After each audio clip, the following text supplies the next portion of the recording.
اگر اللہ کسی کو اپنا بیٹا بنانا چاہتا تو اپنی مخلوق میں سے جس کو چاہتا منتخب کر لیتا۔ وہ پاک ہے، وہی ہے اللہ جو اکیلا ہے، بڑا زبردست ہے۔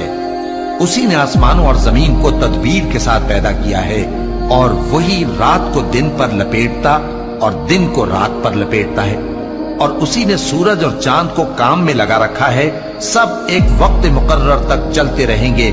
دیکھو وہی غالب ہے، بخشنے والا ہے۔ اسی نے تم کو ایک جان سے پیدا کیا، پھر اس سے اس کا جوڑا بنایا، اور اسی نے تمہارے لیے چوپایوں میں سے 8 جوڑے بنائے۔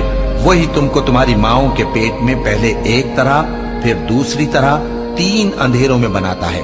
یہی اللہ تمہارا پروردگار ہے، اسی کی بادشاہی ہے، اس کے سوا کوئی معبود نہیں۔ پھر تم کہاں بہہ کے جاتے ہو؟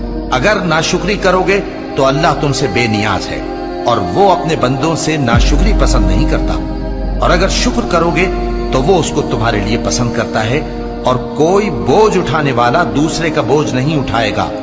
پھر تم کو اپنے پروردگار کی طرف لوٹنا ہے، پھر جو کچھ تم کرتے رہے وہ تم کو بتا دے گا۔ وہ تو دلوں کی پوشیدہ باتوں تک سے آگاہ ہے۔